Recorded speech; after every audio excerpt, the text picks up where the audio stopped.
call this segment Capitol Spotlight. Essentially, we put the spotlight on a member of the General Assembly and discuss with them some of the things they've been working on and its impact on you, the Rhode Island citizen. We're coming to you this day from the third floor of the Rhode Island State House. It gives me a great deal of pleasure to welcome back a friend of ours who we've interviewed many times, Chairman Ray Gallison. Chairman, it's great to see you. Great to see you, Dave. Thanks for having me today. You serve as co-chair of something called the Defense Economic Planning Commission. First, tell our viewers, what is that commission all about? Well, we have a joint commission with the House and the Senate, and what we're doing is very concerned about the defense economy in the state of Rhode Island, defense employers, defense businesses, and so we want to make sure that we properly service those businesses in whatever means that we possibly can, whether that be helping them procure government contracts or some other situations that they may need state help, whether that be something with workforce development, things of that nature. So we want to know from those people that are actually in the defense industry, what is it that they need to help for our help, and what is it that we can do to help them. So the commission has been reactivated. It was first passed in 2010, and we sort of had a little hiatus, but now we're getting back to the commission back together.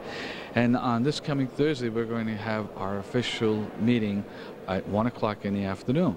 But prior to that, one of the major employers, as you know, throughout the country is Lockheed Martin. Sure. And they're coming into the state of Rhode Island actually with one of their simulators for the F-35.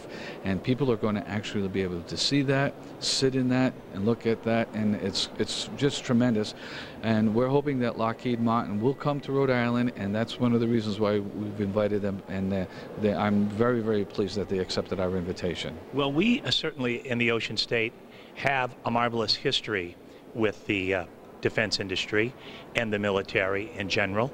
It's a big part of our economy. It's a significant part of our economy, and my guess is it could be a larger part of our economy. Exactly. And when the Base Realignment Commission looked at the state of Rhode Island and looked at what it was that we were doing in the state of Rhode Island to help the military, especially Naval Station Newport, they actually saw that we meant business, and we helped the Naval Station Newport with electric rates. We helped them with tipping fees, and what happened was one of the commands that they had in another part of the country actually moved to Newport, which is tremendous for the opportunities, not only for bringing in military people, but the civilian population that has to work to support them. So it's great. Let's get a quick plug in, too, for something that you do every year, honoring Vietnam-era veterans.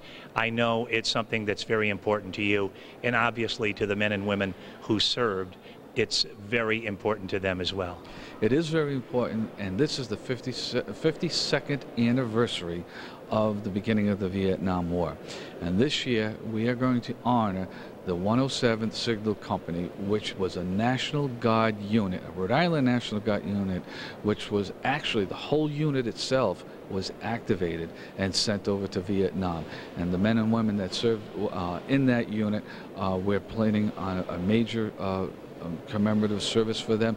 They will all be here, and I'm very honored that we are going to do that for them this year. And I know, too, as the chairman of the Veteran Affairs Committee, you do a lot of work with getting input from people from the state of Rhode Island about veterans affairs, special needs, things that we can improve upon here in Rhode Island. How is that progressing?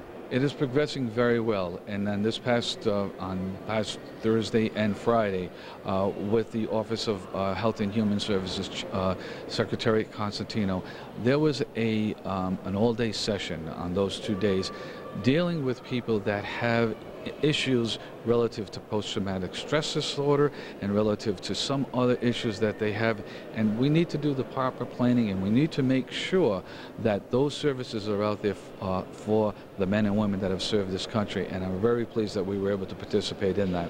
Chairman, obviously noble work. Thank you for taking time right before session to speak with us. I wish you and your colleagues in the House the very best. Thank you very much for having me. And of course, we couldn't do it without you. Thank you so much for watching.